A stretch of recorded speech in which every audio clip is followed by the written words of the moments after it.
Ora então, olá, bem-vindos. Este é o Washington Fora de Horas, nesta quinta-feira, 2 de julho de 2020. E vamos começar rapidamente com uma notícia breve sobre o Covid-19. Até hoje, em todo o mundo, já morreram quase 517 mil pessoas e restaram-se quase 11 milhões de infectados, isto em 196 países e territórios desde o início da pandemia, em dezembro de 2019, na cidade chinesa de Wuhan. Os Estados Unidos, Brasil e Reino Unido encabeçam esta lista em termos de óbitos e infecções. Já leremos a notícias referentes ao Covid e à luta contra ele. Agora vamos até a África lusófona. Em Angola, Kangamba denuncia advogados de corromperem procuradores. O Tribunal Supremo de Angola deu razão parcial ao recurso que foi apresentado pela defesa do general Bento Kangamba, revogando medidas de coação, entendendo que ele não tentou fugir à justiça. Os juízes mantiveram apenas a interdição de saída do país para Kangamba. Em reação, Bento Kangamba diz que nunca tentou fugir e denuncia mesmo supostos advogados de elites que corrompem procuradores para detenções ilegais de cidadãos. Entretanto, em Portugal, a advogada de Nito Alves diz que o ativista está a ser alvo de perseguição naquele país. A advogada do ativista denunciou a perseguição contra o seu constituinte depois da abertura de inquérito porque, segundo Marina Caboclo, o ativista apenas expressou a sua opinião como fez em Angola. Nito Alves, recorde-se, foi detido na passada sexta-feira pela polícia portuguesa quando protestava em frente ao Consulado-Geral de Angola em Lisboa, tendo sido libertado horas depois. Nito Alves afirma que a polícia portuguesa foi chamada pelas autoridades angolanas quando ele se deslocou ao Consulado-Geral de Angola apenas para tratar de documentação pessoal, uma vez, diz ele, que perdeu o seu passaporte, e diz que ali foi agredido pela polícia. Entretanto, Marina Caboclo, a sua advogada, diz que Nito Alves foi humilhado a quando da detenção e que não há razões para a abertura de um inquérito contra ele em Portugal. E disse que ele ficou abalado quando percebeu que as autoridades angolanas tinham chamado a polícia e acrescentou: Nito Alves é vítima de perseguição política em Portugal. Recorde-se, por outro lado, Nito Alves está a ser processado em Portugal pela secretária do cônsul angolano, Jamila Denise Carvalho Alberto, e a sua assistente, Laura Lopes. A queixa foi apresentada na sequência de alegadas palavras insultuosas e caluniosas proferidas pelo ativista contra as funcionárias do consulado. Ainda relativa a Angola, foram detidos os acusados de assassinarem um comandante da polícia. São 5 indivíduos com idades compreendidas entre os 26 e 53 anos de idade. Foram detidos ontem pelo Serviço de Investigação Criminal por supostamente terem efetuado disparos que causaram a morte do comandante da Esquadra da Boa-Fé, no município de Viana, em Luanda, o inspetor-chefe António Francisco Luamba, isto na madrugada de terça-feira. O porta-voz do Serviço de Investigação Criminal em Luanda, o superintendente-chefe Fernando Carvalho, disse que o comandante perdeu a vida quando cumpria a missão na zona do Belo Monte, na fronteira entre o Cacoaque e Viana, tendo sido então surpreendido pelos marginais que, ao aperceberem-se da presença de uma viatura policial que rondava a zona, abriram fogo contra os efetivos. Vamos agora até Moçambique falar das famosas dívidas ocultas, e isto porque um juiz britânico aceitou ontem a alteração da denominação do grupo Privinvest num processo judicial sobre as dívidas ocultas a decorrer em Londres, desbloqueando procedimentos abertos pela Procuradoria-Geral da República Moçambicana contra o Banco de Investimento Crédito Suíço. Os advogados do grupo naval libanês tinham posto em causa a referência do processo à Privinvest Shipbuilding Abu Dhabi, uma subsidiária nos Emirados Árabes Unidos, que surge na primeira página do contrato com a empresa pública moçambicana Proíndicos. Segundo o advogado da Sociedade Access Court Chambers, aquela empresa simplesmente não existe porque a licença foi transferida para outra subsidiária intitulada Privinvest Shipbuilding Investments LLC. Entretanto, o juiz do Tribunal Comercial de Londres, que faz parte do Tribunal Superior, aceitou o requerimento que pedia que o grupo passasse a ser referido na queixa como Privinvest Shipping SAL Holding, que é a empresa-mãe de uma série de subsidiárias. Esta questão estava a impedir o avanço do processo que foi iniciado em março de 2019 contra múltiplos arguidos e entidades relacionadas com o caso das dívidas ocultas do Estado moçambicano. Na ação, Moçambique pretende anular a dívida de 622 milhões de dólares da Proindex ao Credit Suisse e requer uma indemnização que cubra todas as perdas do escândalo das dívidas ocultas. Ainda Moçambique, o diplomata João Bernardo Onuana acredita que Moçambique pode eventualmente criar condições para uma negociação entre o Estado moçambicano e os cidadãos moçambicanos que estão a apoiar a ofensiva jihadista em Cabo Delgado, no norte do país. Antigo diretor do Departamento de Assuntos Políticos da ONU, Onuana apontou esta possibilidade numa conversa sobre o jihadismo no norte de Moçambique. Ele acrescentou não acreditar que o Estado moçambicano possa conceber a possibilidade de negociar com o movimento jihadista internacional, mas pode criar-se condições, eventualmente em Moçambique, diz ele, para que haja uma negociação entre o Estado moçambicano e os moçambicanos que, de alguma forma, estão a apoiar esta ofensiva jihadista. Onuana afirmou que, dentro e fora do governo, existe certamente capacidade intelectual de conceptualizar a situação de violência no norte do país e de procurar soluções sistemáticas e sistémicas para o problema que ali existe. No seminário, o diplomata assinalou também a necessidade de resolver a indiferença da juventude de Moçambique em relação ao Estado.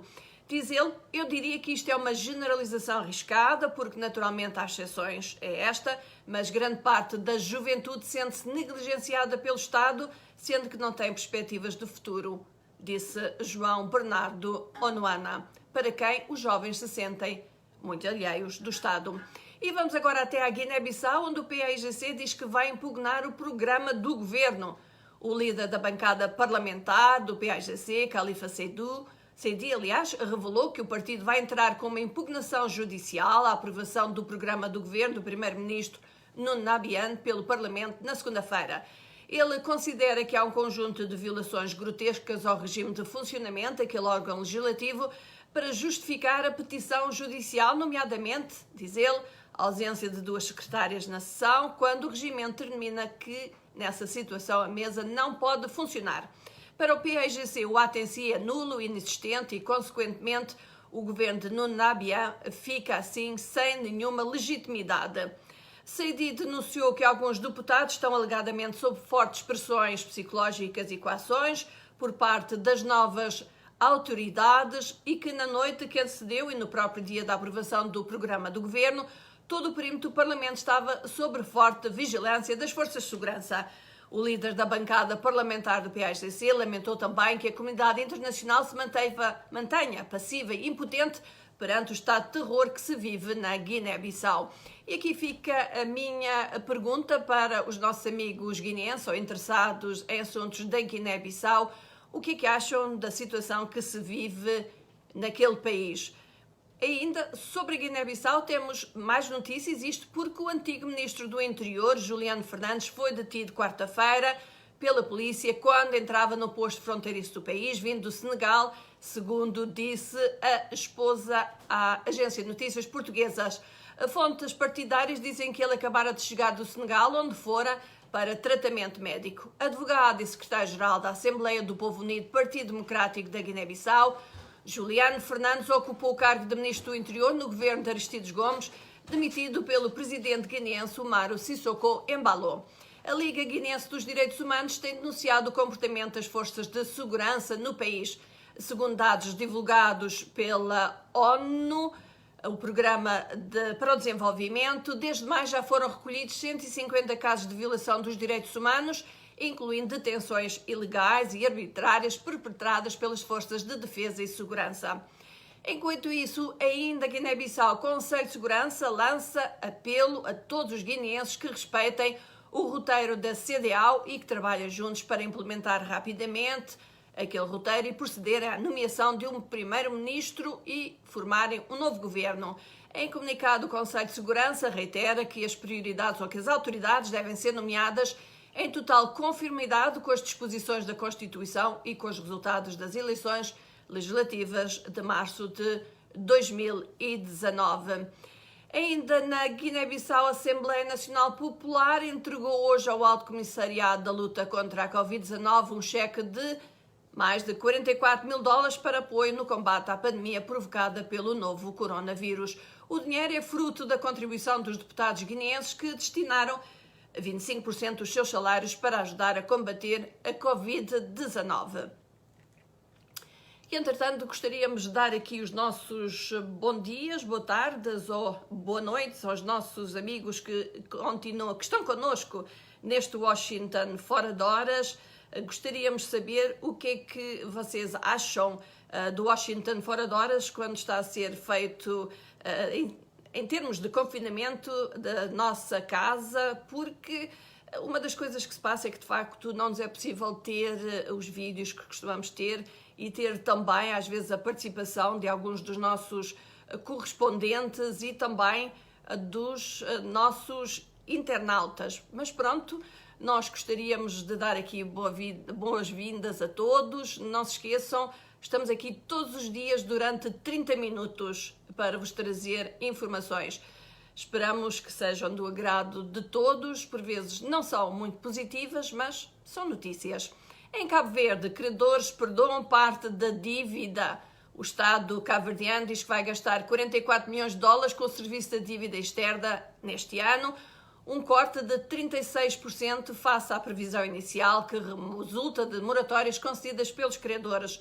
Os dados estão na proposta do orçamento retificativo para este ano, que tem uma previsão da rácio de serviço da dívida externa para 2020, que passa de 2,4% do PIB contra os 3,3% depois da atual revisão, o que é um grande alívio para Cabo Verde, que tem uma dívida de 132% só até abril deste ano. O orçamento retificativo está agora em debate no Parlamento cabo-verdiano. Em São Tomé e Príncipe, o ato central alusivo ao 45º aniversário da independência de São Tomé e Príncipe, a assinalar-se no próximo dia 12 de julho, será simbólico e terá lugar no Palácio Presidencial na capital do país. O anúncio foi feito pelo Governo após reunião na Presidência da República. Na primeira vez, o ato central alusivo ao 12 de julho, dia da independência em São Tomé e Príncipe, não terá, assim, presença do público. Vamos agora falar da Organização Mundial de Saúde, que diz que, e agora vamos falar das notícias do Covid, que 60% dos 10 milhões de casos de coronavírus do mundo desde dezembro ocorreram no mês de junho, portanto, no mês que terminou. Um sinal diz que a pandemia está a piorar e não a diminuir. Mais de 160 mil casos, novos casos, são relatados todos os dias, segundo a OMS. O chefe da agência, Tedros Ghebreyesus, diz que os países devem adotar o que ele chama de abordagem abrangente na luta contra o vírus. Globalmente, a pandemia está a ganhar um novo ritmo, disse ele. A maioria das pessoas permanece suscetível, então o vírus tem muito espaço para se mover. Instou os países a não interromperem os seus programas de rastreamento, de contactos. Argumentou ele que é esta uma das estratégias mais importantes para impedir a disseminação. Na próxima semana, a OMS vai enviar uma equipa à China para investigar as origens da pandemia. Ele diz que quer saber como o vírus começou e isso ajudará a melhorar a luta contra esse mesmo vírus. Aqui nos Estados Unidos, uma nova pesquisa da Reuters mostra que as ansiedades americanas sobre o coronavírus estão ao seu nível mais alto. 81% dos entrevistados dizem que estão muito preocupados, ou pelo menos um pouco preocupados com o Covid-19, enquanto apenas 40% aprova a maneira como a administração Trump tem lidado com o surto. O número de casos aqui nos Estados Unidos continua a aumentar, na maioria dos estados americanos, com alguns recordes estabelecidos para o número de novos casos diários, principalmente no sul, como o estado da Flórida, e ao oeste, como o estado do Texas. Uma boa notícia, a gigante farmacêutica americana Pfizer e a empresa alemã de biotecnologia BioNTech anunciam que um novo candidato à vacina Covid-19 forneceu resultados preliminares promissores. Chamam-lhe BN162BQ, será depois testado em cerca de 30 mil pessoas. A próxima avaliação poderá começar no final do mês se o projeto for aprovado. As duas companhias dizem que poderiam fabricar até 100 milhões de doses da vacina até ao final do ano e mais de 1,2 bilhões até ao final de 2021. Os dados de um teste alemão da mesma vacina devem ser divulgados em meados de julho. Pelo menos há 25 candidatos à vacina Covid-19, um total que progrediram para ensaios clínicos em humanos, de acordo com o rastreador de desenvolvimento de vacinas da London School of Hygiene and Tropical Medicine. Até agora, contudo, nenhuma vacina foi aprovada para uso comercial. Passada terça-feira, aliás, assinalaram 6 meses desde que a OMS recebeu pela primeira vez relatos de grupos misteriosos de casos de pneumonia na China. Mais de 10,3 milhões de casos de Covid-19 foram confirmados em todo o mundo desde então. Na África do Sul, manifestantes contra o primeiro teste da vacina Covid-19 queimaram as suas máscaras publicamente enquanto especialistas observam um nível, dizem, preocupante de resistência e desinformação sobre os testes em África. O sentimento anti-vacinal na África é o pior que já se viu, disse o CEO da Aliança de Vacinas Gavi em conferência de vacinas da União Africana. Ele disse que, em geral, as pessoas na África conhecem as doenças e querem se proteger, mas neste caso os boatos têm sido dramáticos. O teste iniciado na semana passada em Joanesburgo faz parte de um já em andamento na Grã-Bretanha, da vacina desenvolvida pela Universidade de Oxford. Cerca de 2.000 voluntários na África do Sul devem participar. Por que é que se faz testes em África? Segundo os analistas e especialistas, é importante que as vacinas sejam testadas em África para ver como é que elas se desempenham, qual é o seu comportamento no contexto local. Todavia, um pequeno grupo de manifestantes sul-africanos junto à Universidade de Witwatersrand, onde o teste está a decorrer, diz que reflete-se assim medos de longa data entre alguns africanos sobre o teste de novos medicamentos em pessoas que não entendem os riscos que podem correr, pessoas pobres e facilmente manipuladas. Entretanto, um teste internacional liderado pela Universidade de Oxford para testar a eficácia de medicamentos anti-malária como a hidroxicloroquina e a cloroquina na prevenção do Covid-19 será reiniciado ainda esta semana. O estudo foi interrompido depois que um outro estudo concluiu que não havia benefício como tratamento. No entanto, a equipa de pesquisa argumenta que ainda não há uma resposta conclusiva. O objetivo é inscrever 40.000 profissionais de saúde do Reino Unido, Sudeste Asiático, África e América do Sul e espera-se ter resultados até ao final ainda deste ano. E vamos falar agora de notícias que não são de Covid. E isto aqui nos Estados Unidos, em que um juiz autorizou a publicação do livro da sobrinha do presidente Donald Trump. O juiz de um tribunal de apelos de Nova York suspendeu a proibição temporária da publicação de um livro com teor potencialmente explosivo, escrito por uma sobrinha do presidente Donald Trump, que o descreve como o homem mais perigoso do mundo. O irmão do presidente, Robert Trump, tinha solicitado a ordem de restrição contra o livro, alegando que Mary Trump viola um pacto de confidencialidade, quero dizer, assinado em 2001 após um acordo sobre o património Fred Trump, o pai de presidente Donald Trump. O livro Too Much and Never Enough, How My Family Created the World's Most Dangerous Man, tradução para português, de mais e nunca o suficiente, como a minha família criou o homem mais perigoso do mundo, deve sair no dia 28 de julho. A administração americana diz que vai reagir com força se confirmar que a Rússia pagou militantes filiados ao Talibã para matarem soldados americanos e dos aliados no Afeganistão, afirmou o Conselheiro de Segurança Nacional da Casa Branca, Robert O'Brien, mas não deu detalhes. A reação surge no momento em que o presidente Donald Trump está sob pressão desde a publicação de reportagem do jornal New York Times, segundo o qual uma unidade de inteligência militar russa ofereceu tais recompensas e de uma reportagem posterior que divulgou mesmo um relatório sobre o assunto em fevereiro. O'Brien e outros assessores tentam apaziguar a polémica sobre que Trump soube e quando soube, dizendo que uma servidora civil da Agência Central de Inteligência, a CIA, decidiu não informar o presidente verbalmente porque não tinha confiança na informação. Depois de Trump dizer no final da semana que não estava a par da questão, a Casa Branca disse que ele não foi informado pessoalmente, mas não avançou se recebeu um relatório por escrito, se o leu e porque não reagiu ao mesmo com mais contundência. Os comentários inconsistentes provocaram controvérsia entre os seus colegas republicanos e também entre os democratas, e a insinuação de que Trump pode ter ignorado ou não sabido de uma ameaça a tropas americanas, o que poderá prejudicar a sua eleição ou reeleição a 3 de novembro. Vamos agora descer à Etiópia, África, onde 6 pessoas ficaram feridas hoje em recontros com as forças da ordem durante o funeral do músico Akalu Hundessa, cuja morte no início desta semana provocou protestos que deixaram já mais de 80 mortos. Um juiz britânico determinou hoje, inequívoco, o reconhecimento de Juan Guaidó como presidente interino da Venezuela num julgamento sobre mais de 30 toneladas de ouro venezuelanas depositadas no Banco de Inglaterra.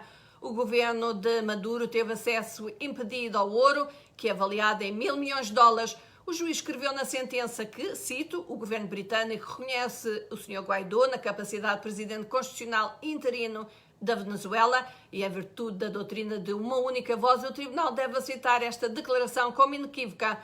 O Banco Central da Venezuela pediu o desbloqueio do ouro em maio para, diz, financiar o combate à pandemia da Covid-19. O banco disse que vai recorrer. Estamos-nos a aproximar do final desta emissão, mas temos ainda notícias e também eu gostaria de poder ler os comentários, mas as letras são muito pequeninas, mas vejo que o Amâncio Miguel está a acompanhar-nos. Esperamos que haja mais internautas a acompanharem-nos também, porque este é um serviço que nós continuamos a fazer todos os dias, mesmo confinados e muitas vezes com mais dificuldade de acesso a fontes de informação. Na Rússia, mais outra notícia, cerca de 78% dos eleitores aprovaram emendas à Constituição que vão permitir ao presidente Vladimir Putin, se o quiser, permanecer no poder até 2036, segundo anunciado pelos responsáveis eleitorais esta quinta-feira. Os críticos do Kremlin disseram que a votação foi fraudulenta. 21,3% dos eleitores votaram contra as mudanças constitucionais. A participação ultrapassou, diz, 64%. Os números relatados refletem o nível mais alto de apoio dos eleitores a Putin em 10 anos. O plebiscito, diz, foi manchado por relatos generalizados de pressão sobre os eleitores e outras irregularidades. Observadores independentes das eleições afirmam que o processo esteve revestido de completa falta de transparência e controle independente. Pela primeira vez na Rússia, a votação decorreu durante uma semana para aumentar a participação e evitar multidões no dia das eleições, e isto devido à pandemia do coronavírus.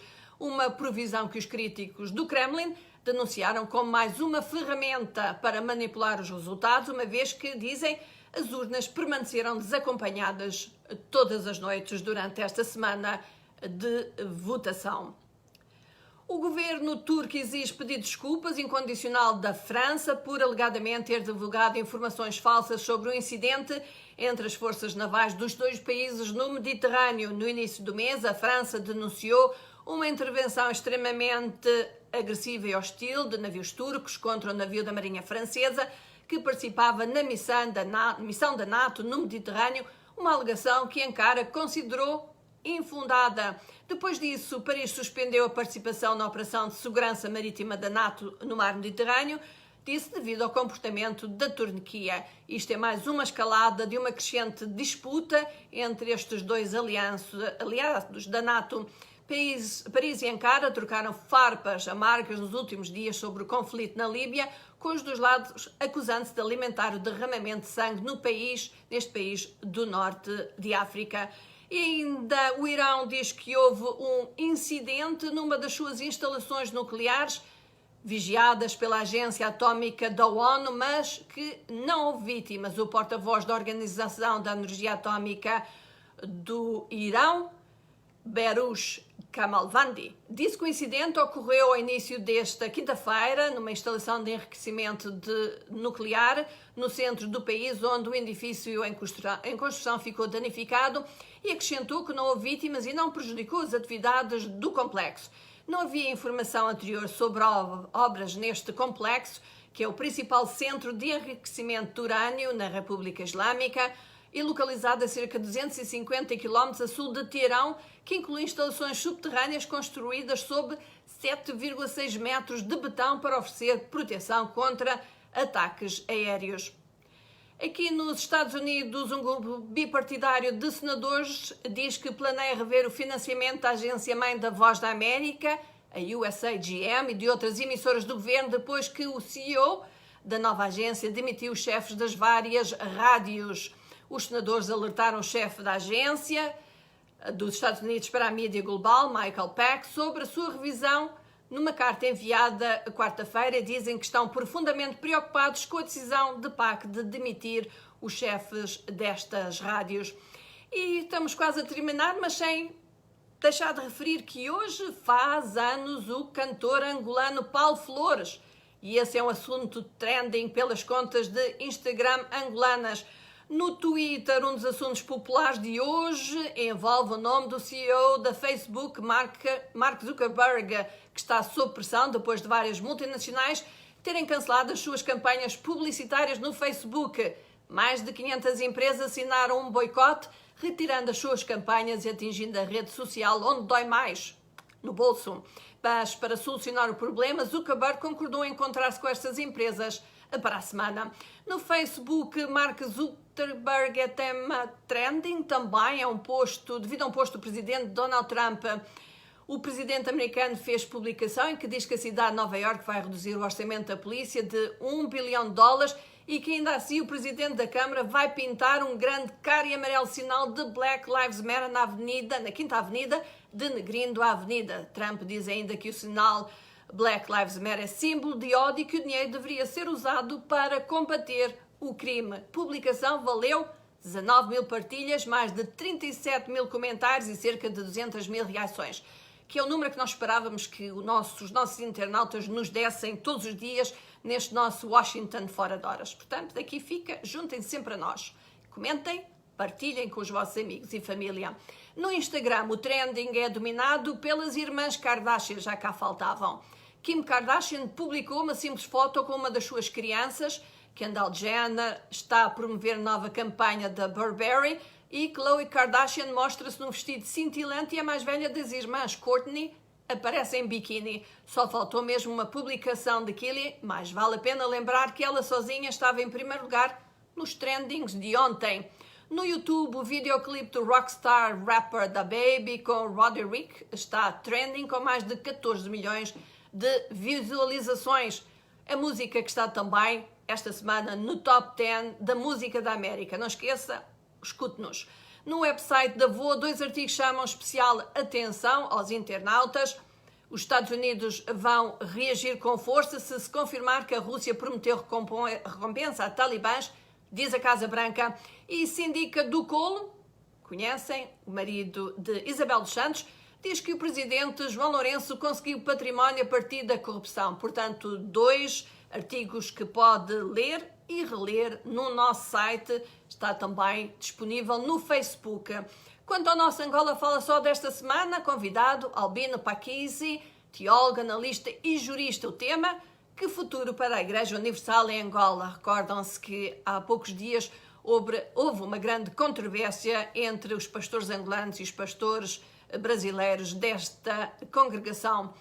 Envie as suas perguntas já para o WhatsApp da Voz da América, mais 908-652-4584. E agora, um especial da Voz da América preparado para todos vós.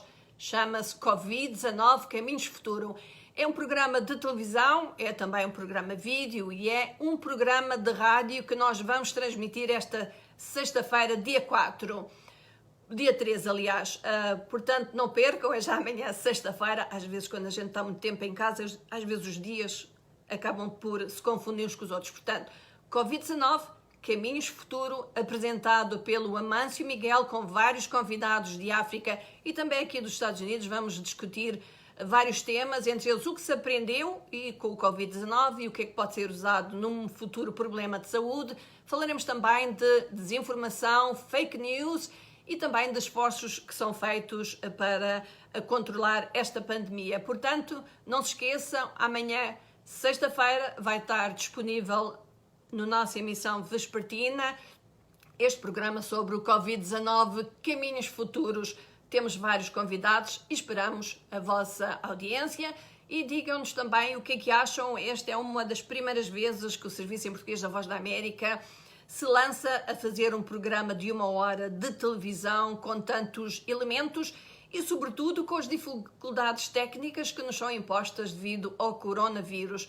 Portanto, esperamos as vossas reações, os vossos comentários e também as vossas sugestões. E até lá, despede-se todos, Ana Guedes, com abraços, esperamos que tenham um bom fim de dia de quinta-feira e Washington Fora de Horas aqui estará amanhã para mais 30 minutos de notícias e informação. Até lá, um abraço para todos da Ana Guedes. Bye, bye.